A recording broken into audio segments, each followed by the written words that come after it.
और C4। तो इस मैट्रिक्स में अगर आप देखें तो इसमें आपको मिलेगा कि जो रो है वो कितने हैं, 3 है, और जो कॉलम है वो कितने हैं, 4 है। तो जब कभी भी आपसे मैट्रिक्स का ऑर्डर पूछा जाए तो आप करेंगे rho into column, rho into column. तो अब अगर इस मैट्रिक्स का अगर हम देखें तो इस मैट्रिक्स में कुल कितने रो हैं, 1 2 और 3। तो कुल कितने रो होगा इसमें, 3 रो हो गया। और कॉलम कितना हुआ, तो कॉलम देखिए 1 2 3 और 4 कॉलम हो गया। तो 3 इंटू 4, यानी इसका जो ऑर्डर होगा वो 3/4 का होगा। और इसी में दूसरा क्वेश्चन जो पूछ रहा है the number of the element, इसका दूसरा क्वेश्चन बच्चों पूछ रहा है the number of the element, कि जो ये एलिमेंट, जो ये मैट्रिक्स दिया गया है उसमें कितने कुल एलिमेंट्स हैं।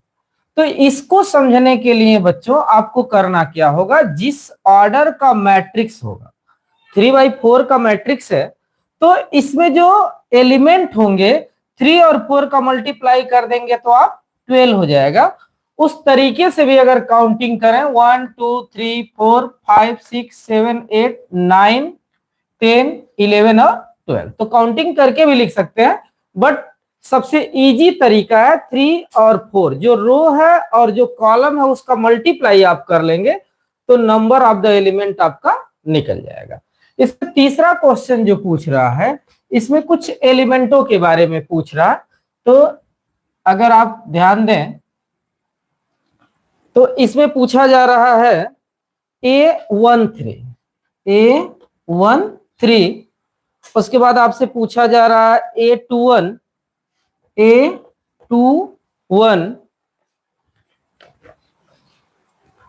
A33 और A24, उसके बाद आपका है A23। तो अगर आप इसको देखें तो यहां से देखिए A13, अगर इस एलिमेंट के बारे में आप जानना चाहें, A1 का मतलब जो पहले लिखा है वो रो है और जो दूसरे नंबर पे लिखा है वो कॉलम है। तो अगर A13 की बात करेंगे तो ये मिलेगा आपका फर्स्ट रो का थर्ड कॉलम। तो ये आपका हो गया फर्स्ट रो, और फर्स्ट रो के थर्ड कॉलम में जाएंगे, ये C1 हो जाएगा, ये C2 हो जाएगा और ये C3 हो जाएगा। तो थर्ड कॉलम में क्या पड़ रहा है, 19 पड़ रहा है। तो A13 के प्लेस पे क्या लिख लेंगे आप, 19 लिख लेंगे। उसी तरह से A21, 2 लिखा गया है तो 2 का मतलब ये सेकेंड रो हो गया और 1 का मतलब फर्स्ट कॉलम हो गया। तो सेकेंड रो कौन सा है आपका, ये सेकेंड रो हो गया, और कॉलम कौन सा है, फर्स्ट है। तो सेकेंड रो का फर्स्ट कॉलम क्या पड़ा आपका, 35। तो यहां आप लिख लेंगे 35। उसके बाद दिया है A33, यानी थर्ड रो का थर्ड कॉलम। थर्ड रो कौन सा है, ये फर्स्ट रो हो गया, सेकेंड रो हो गया, थर्ड रो हो गया। अब थर्ड रो का third column, first column, second column और थर्ड कॉलम, तो थर्ड कॉलम में आ जाएंगे तो क्या मिल जाएगा आपको, -5। तो इसका आंसर हो जाएगा -5। उसके बाद आप देखिए A21, यानी सेकेंड रो का फोर्थ कॉलम, तो ये आपका सेकेंड रो हो गया और कॉलम फर्स्ट, सेकेंड, थर्ड और फोर्थ। तो सेकेंड रो के फोर्थ कॉलम में क्या है आपका, 12 है। तो यहां पर आपको मिल जाएगा 12। उसके बाद A23, यानी सेकेंड रो का थर्ड कॉलम, तो रो यही सेकेंड वाला है बट कॉलम कौन सा है, थर्ड है। तो थर्ड कॉलम पे 5/2 हो गया, तो इसके जगह पे आप 5/2 लिख लेंगे। तो ये फर्स्ट क्वेश्चन के सभी जितने भी पार्ट दिए गए थे वो सॉल्व हो गए। अब इसमें आप देखिए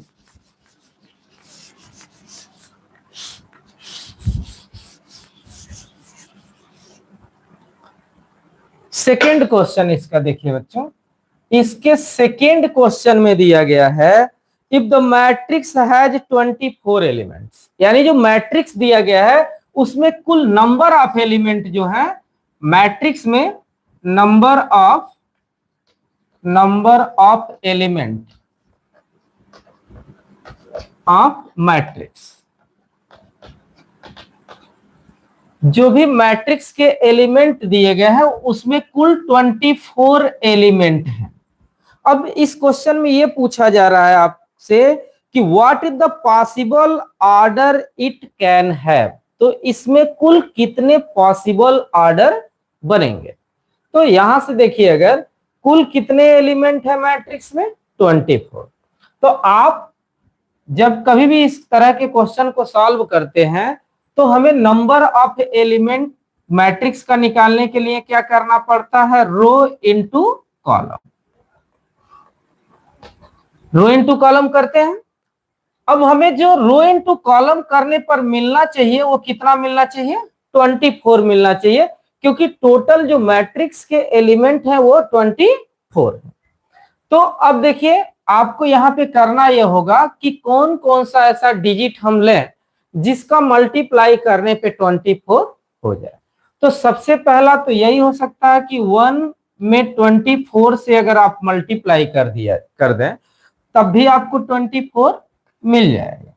दूसरा ऑप्शन है कि अगर आप 2 में 12 से मल्टीप्लाई करें तब भी आपको 24 मिल जाएगा, या इसी का अगर अपोजिट कर दें, इन सबका अपोजिट भी आप करते चलिएगा, जैसे 1 इंटू 24 हुआ, अब यहाँ 24 इंटू 1 भी कर दीजिएगा।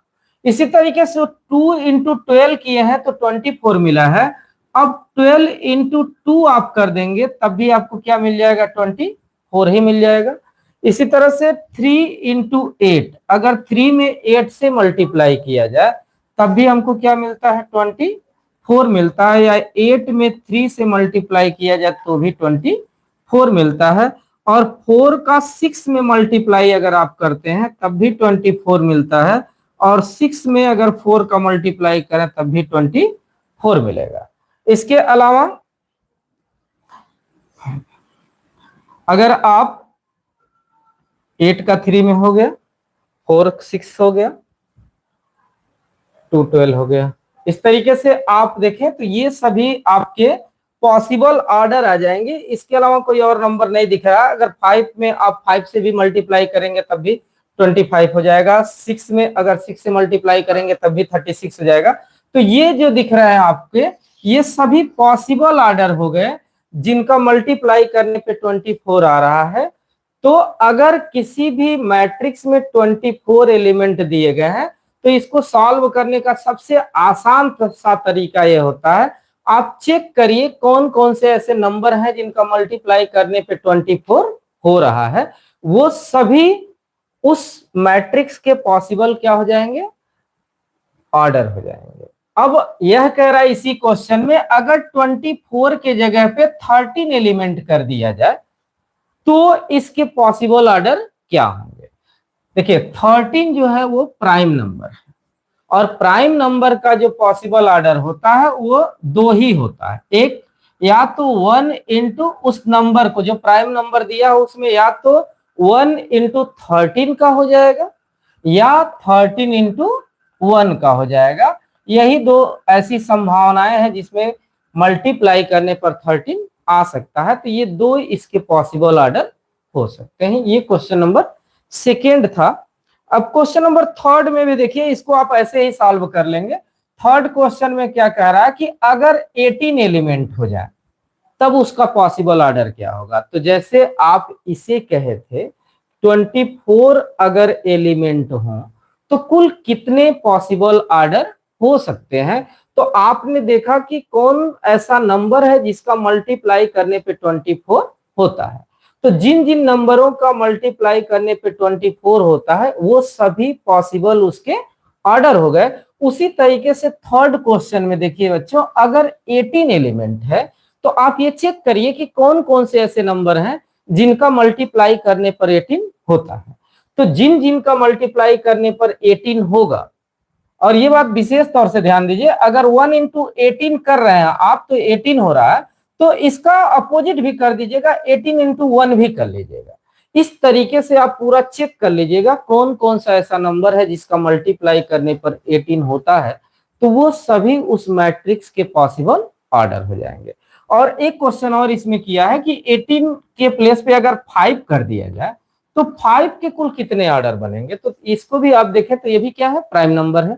जैसे 13 का किए थे आप 1 इंटू 13 या 13 इंटू 1, वैसे इसका भी ऑर्डर हो जाएगा 1 इंटू 5 या 5 इंटू 1। तो थर्ड क्वेश्चन इसी तरीके से आप सॉल्व कर लीजिएगा। अब क्वेश्चन नंबर 4 हम देखेंगे।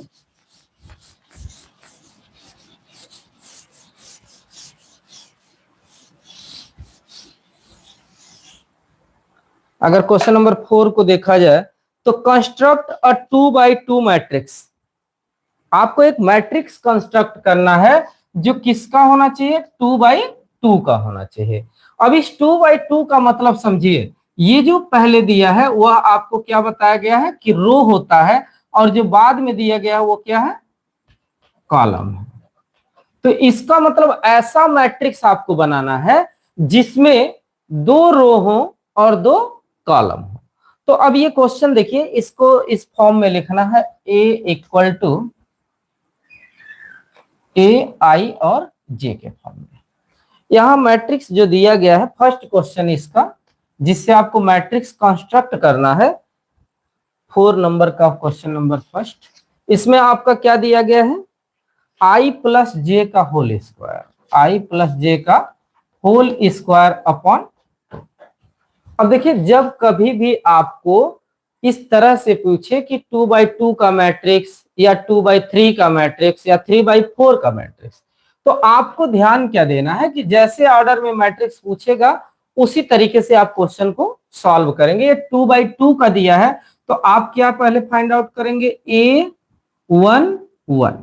अब 1 1 का मतलब क्या हुआ बच्चों, देखिए ये फर्स्ट रो का फर्स्ट कॉलम हो गया। तो जो आई और जे, जो मैट्रिक्स आपको लिखनी है किस फॉर्म में, आई और जे दिया गया है यहाँ, उसी तरह से आई और जे की वैल्यू यहाँ पुट करनी है। जो पहले नंबर पे दिया गया है वो आई की वैल्यू है, और जो दूसरे नंबर पे दिया गया है वो जे की वैल्यू है। तो अगर A11 आपको फाइंड आउट करनी है तो आई की जगह पे आप 1 रखिए और जे की जगह पे भी 1 रखिए, चूंकि इसका होल स्क्वायर है तो होल स्क्वायर कर दीजिए और पूरे के अपॉन क्या कर दीजिए, 2 कर दीजिए। अब देखिए 1 और 1 2 हो जाएगा, 2 का स्क्वायर क्या हो जाएगा, 4 हो जाएगा, और अपॉन 2, तो यहां से आपको मिल जाएगा 2। इसके बाद क्या करेंगे आप, फर्स्ट रो का सेकेंड कॉलम लिखेंगे, A12। तो A12 का मतलब देखिए, आई के प्लेस पे आपकी वैल्यू क्या हो गई, 1 हो गई, और जे के प्लेस पे क्या हो गया, 2 हो गया। तो यहाँ पे आप क्वेश्चन के अकॉर्डिंग देखिए, यहाँ पे आई के जगह पे 1 और जे के जगह पे 2 लिखेंगे, तो यहां से आपको मिल जाएगा इसका होल स्क्वायर अपॉन 2। तो 1 और 2 का अगर होल स्क्वायर करेंगे तो क्या मिल जाएगा आपको, 3। तो 3 का स्क्वायर अगर आप यहां से करते हैं तो आपको मिल जाएगा 9, और अपॉन क्या हो जाएगा, 2। इसी तरीके से A21 यानी सेकेंड रो का फर्स्ट कॉलम। तो अब यहां से देखिए, आई के प्लेस पे क्या वैल्यू हो गई, 2 हो गई, और जे के प्लेस पे कौन सी वैल्यू हो गई, 1।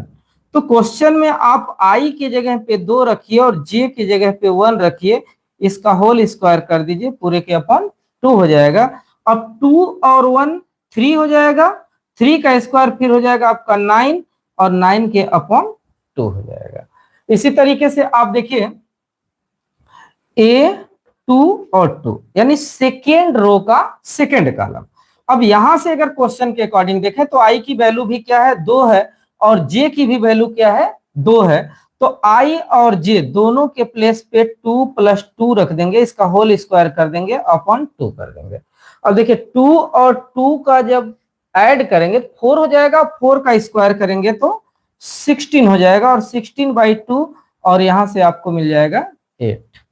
अब यहां से अगर मैट्रिक्स आप लिखना चाहते हैं 2 बाई 2 का, तो मैट्रिक्स इक्वल क्या होगा, देखिए ध्यान से।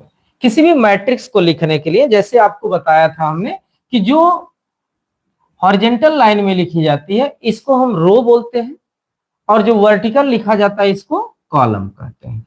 तो अब यहाँ पे देखिए A11 यानी फर्स्ट रो का फर्स्ट कॉलम, फिर यहां लिखेंगे A12 यानी फर्स्ट रो का सेकेंड कॉलम, और फिर इसके बाद लिखेंगे हम A21 यानी ये जो रो शुरू हो रहा है अब कौन सा शुरू हो रहा है, दूसरा, तो A21 यानी दूसरे रो का पहला कॉलम, फिर A2 और 2 दूसरे रो का दूसरा कॉलम। अब यहां से देखिए बच्चों, जो भी वैल्यू आपने फाइंड आउट किया है उसको पुट कर दीजिए। देखिए A11 की वैल्यू क्या मिली थी हमको, A11 2 आया था, तो इसके जगह पे 2। A12 की वैल्यू क्या मिली थी, 9/2, तो यहाँ हो गया 9/2, और A21 की वैल्यू भी क्या मिली थी, 9/2, और A22 की भी वैल्यू क्या आपको मिल गई थी यहाँ से 8, तो यहाँ से आप 8, इस तरीके से यह क्वेश्चन सॉल्व हो गया। इसके अलावा देखिए इसमें 2 क्वेश्चन दिए गए हैं, AIJ 3 क्वेश्चन दिया गया है, सॉरी, AI और J इक्वल टू दिया गया है I/J, इसका दूसरा क्वेश्चन है, और इसका तीसरा क्वेश्चन जो है वह दिया गया है आपका I+2J का होल स्क्वायर, I+2J का होल स्क्वायर, और पूरे के अपॉन क्या हो जा रहा है, यहां से 2 हो जा रहा है। तो जिस तरीके से ये क्वेश्चन आप सॉल्व किए हैं फोर्थ वाला, उसी तरीके से फोर्थ वाले का पहला, फोर्थ वाले का दूसरा भी कर लेंगे, फोर्थ वाले का तीसरा भी कर लेंगे। और एक क्वेश्चन देखिए इसमें, इसका जो 5 नंबर क्वेश्चन दिया गया है बच्चों, 5 नंबर क्वेश्चन में देखिए इसमें आपको 3/4 का मैट्रिक्स निकालना है, 3/4 का मैट्रिक्स आपको फाइंड आउट करना है। तो इसको भी बिल्कुल इसी तरीके से सॉल्व करेंगे, थोड़ा सा आइडिया हम आपको बता दे रहे हैं। जैसे देखिए दिया है AI और J इक्वल टू, इसमें दिया गया है, थोड़ा सा लॉन्ग होगा क्वेश्चन लेकिन आराम से लगाएंगे, जैसे मेथड हमने बताया है उस तरीके से, तो कहीं आप क्वेश्चन में मिस्टेक नहीं करेंगे। 3I+J का मॉड, ये क्वेश्चन है इसका पहला 5 का। और 5 का जो सेकेंड नंबर क्वेश्चन है वो ये है कि AIJ equal to 2I-J, 2I-J। अब देखिए इस बार आपको बच्चों किस तरह का मैट्रिक्स सॉल्व करना है, 3/4 का मैट्रिक्स बनाना है। तो 3/4 का मैट्रिक्स बनाने के लिए पहले A1 और 1 करेंगे आप, फिर A1 और 2, A13, A14, यानी फर्स्ट रो का फर्स्ट कॉलम, फर्स्ट रो का सेकेंड कॉलम, फर्स्ट रो का थर्ड कॉलम, फर्स्ट रो का फोर्थ कॉलम। इसकी वैल्यू क्या करेंगे आप, जैसे इसमें जहां I दिया है I के प्लेस पे 1 रख देंगे, J के प्लेस पे भी 1 रख देंगे, तो A11 की वैल्यू मिल जाएगी। फिर A21 की वैल्यू निकालने के लिए I के जगह 1 और J के जगह 2, A13 की वैल्यू फाइंड आउट करने के लिए I के जगह 1 और J के जगह 3। तो इस तरीके से यह पूरा वैल्यू आपको निकल जाएगा।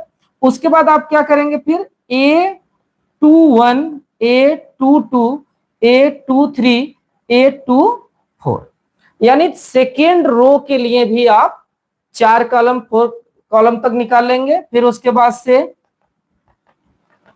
सभी क्वेश्चनों में क्या करना है, जो पहले दिया गया है वो I की वैल्यू है, क्योंकि यह क्वेश्चन जो दिया गया है वो I और J के फॉर्म में दिया गया, जो पहले आप लिख रहे हैं I की वैल्यू होगी और जो बाद में लिख रहे हैं वो J की वैल्यू होगी, और इस क्वेश्चन में आप पुट कर देंगे। थोड़ा लॉन्ग होगा लेकिन अगर सॉल्व करेंगे तो आराम से समझ में आपको आ जाएगा। अगर कहीं प्रॉब्लम होता है तो फिर आप हमसे पूछ सकते हैं। फिर इसके बाद थर्ड कॉलम के लिए, सॉरी थर्ड रो के लिए A31, A32, A33, A34, तो ये पूरा सॉल्व कर लेंगे। उसके बाद आप जो मैट्रिक्स लिखेंगे, जैसे ये लिखा गया है ना, इसको तो हमने ऐसे लिख दिया था, ऐसा नहीं कि आप इसको कॉलम बना लीजिएगा, इसको हॉरिजॉन्टल लाइन में लिखना। जब आप मैट्रिक्स इसका लिखेंगे तो इसका मैट्रिक्स कुछ इस तरीके से लिखेंगे, जो भी वैल्यू यहाँ मिली रहेगी आपको, A11, A12, A13, A14, फिर इसी तरीके से A21, A22, A23, A24, फिर A31, A32, A33, A34। तो इस तरीके से जो मैट्रिक्स मिलेगा आपको 3/4 का ये मैट्रिक्स आपका हो जाएगा, जिसमें 3 रो है, 1, 2 और 3, और 4 कॉलम है, 1, 2, 3 और 4। ये सारी वैल्यू पुट करके क्वेश्चन को आप इजीली सॉल्व कर लेंगे। ये 5वें नंबर तक का क्वेश्चन था। छठा क्वेश्चन देख लीजिए, बिल्कुल इसी तरीके से सॉल्व करेंगे, कहीं भी कोई प्रॉब्लम आपको नहीं होने वाली है।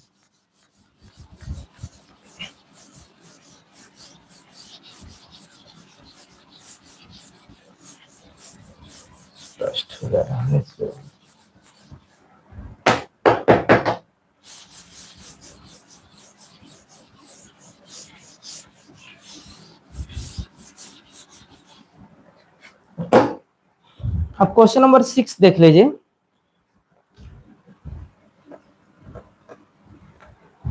Find the value of x, y and z from the following equation.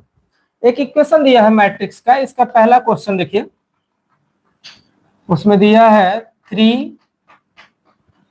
4, उसके बाद दिया है x, 5 इक्वल टू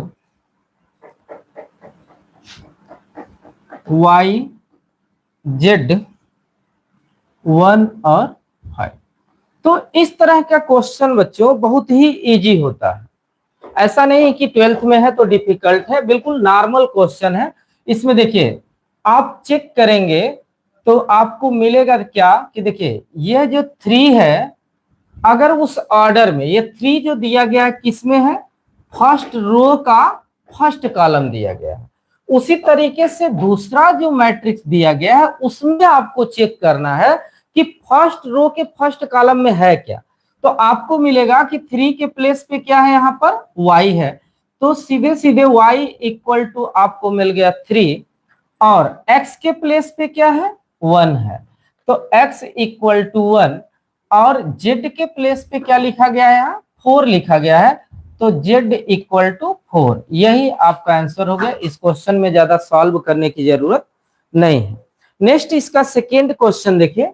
इसके सेकेंड क्वेश्चन में आपको मिलेगा कि x plus y, x plus y, और यहां मिल रहा है 5 प्लस जेड, यहां 2 हो गया, यहां x और y हो गया। दूसरे साइड में इसमें दिया गया है 6, 2, 5 और 8। अब यहां से देखिए, अगर उस ऑर्डर को चेक करें तो x प्लस वाई यानी फर्स्ट रो का फर्स्ट कॉलम है, तो जो दूसरे साइड का मैट्रिक्स दिया गया उसमें फर्स्ट रो के फर्स्ट कॉलम में क्या है, 6 है, तो यहां से आपको मिल जाएगा x plus y equal to 6।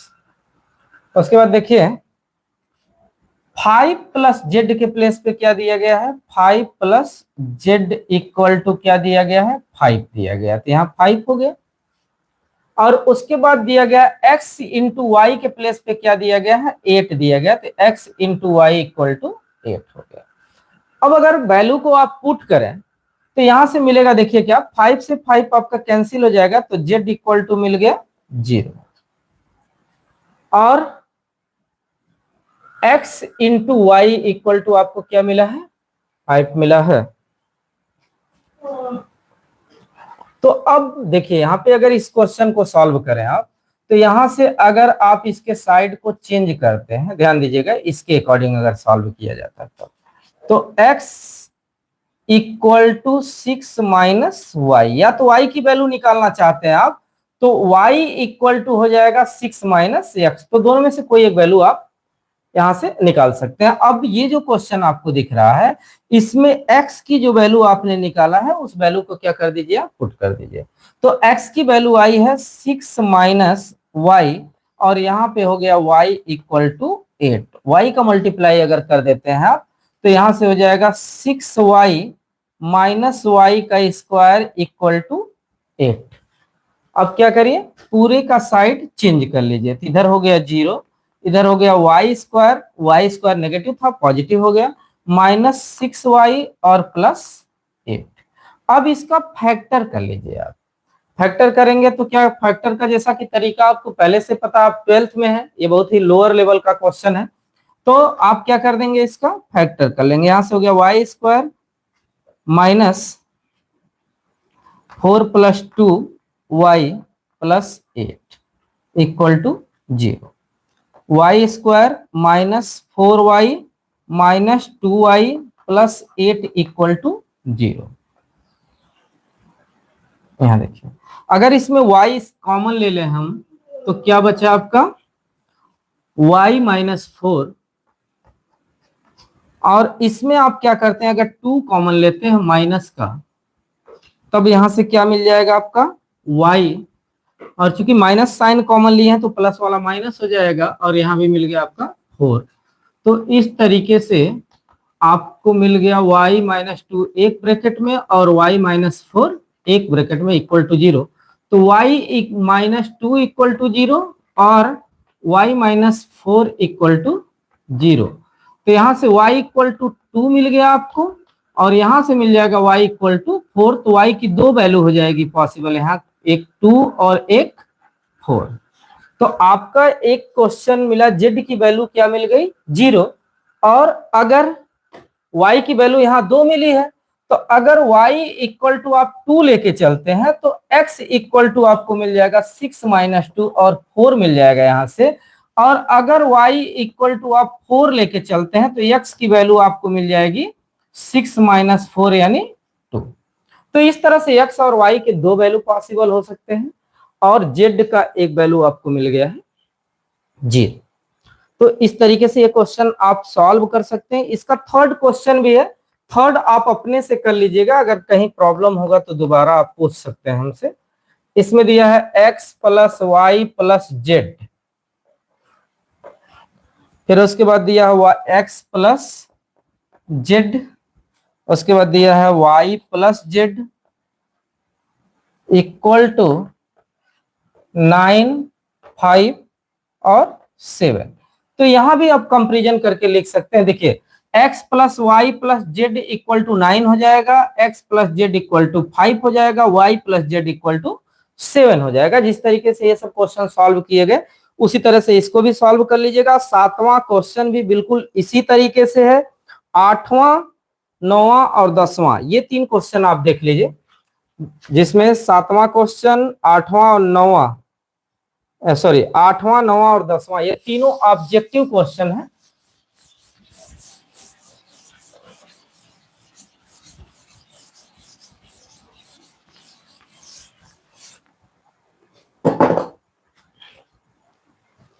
Question number 8 देख लीजिए। क्वेश्चन नंबर 8 दिया गया है a इक्वल टू aij, और यहां इसका जो ऑर्डर दिया है m × n दिया है, और दिया है is a equal matrix, is a equal matrix. यह इक्वल मैट्रिक्स है। अब ये बताइए, कभी भी कोई भी मैट्रिक्स इक्वल कब हो सकता है? तो अगर किसी भी मैट्रिक्स को इक्वल मैट्रिक्स आप तब कहेंगे जब m = n के बराबर हो जाएगा, यानी जितने उसके रो हैं उतने ही कॉलम हो जाते हैं, तो उस मैट्रिक्स को इक्वल मैट्रिक्स कहा जाता है। तो इसमें ये जो दिया गया है ऑप्शन नंबर सी में दिया गया है ये, तो 8वां का जो ऑप्शन नंबर सी है वही करेक्ट होगा। क्वेश्चन नंबर 9 देख लीजिए। 9 में क्या दिया गया है, मैट्रिक्स दिया गया है 3x + 7 y + 1, और यहाँ 5 दिया गया है, 2 - 3x दिया गया है। कह रहा है कि which of the given value of the x and y make the following pair of the matrix equal. कह रहा है कौन सा इसमें से पेयर, दो इसमें से क्वेश्चन दिए गए हैं कि कब ये इक्वल मैट्रिक्स होगा। तो इक्वल मैट्रिक्स का मतलब यही होता है कि जब इसकी वैल्यू हर कंडीशन में क्या मिल जाए, सेम मिल जाए, y - 2, 8 और 4। अब देखिए यहां से अगर हम वैल्यू फाइंड आउट करना चाहें तो क्या मिलेगा इस इक्वेशन से, 3x प्लस 7, इसके ऑर्डर में क्या है आपका 0 है, तो इक्वल टू 0। तो यहां से जो x की वैल्यू मिलेगी वह क्या मिलेगी, 7 उधर जाएगा तो माइनस में 7/3 हो जाएगा, x की वैल्यू हो गई। लेकिन यही को इसी क्वेश्चन में अगर इससे आप x की वैल्यू फाइंड आउट करना चाहें तो यहां से आपका क्या मिल जाएगा, 2 माइनस 3x इक्वल टू 4 यहां होगा, इसके पोजीशन पे क्या है 4 है।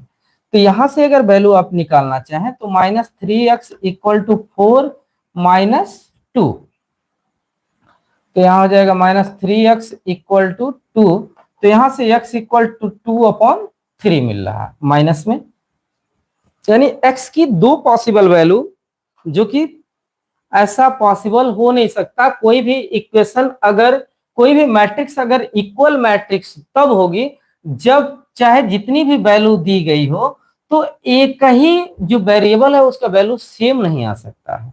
तो इसमें जो ऑप्शन नंबर दिया गया है नॉट पॉसिबल टू फाइंड, तो ऐसा पॉसिबल नहीं है कि फाइंड इसको किया जा सके। तो ये बी वाला 12 का भी, sorry 11, question number 9, question number 9 का B option not possible to find. ये ऐसा क्यों है, क्योंकि x की दो वैल्यू इसमें फाइंड हो रही है जो कि पॉसिबल नहीं है। नेक्स्ट क्वेश्चन देखिए, क्वेश्चन नंबर 10 में क्या कहा गया है बच्चों, इसमें कहा गया the number of the possible matrix of the order 3/3।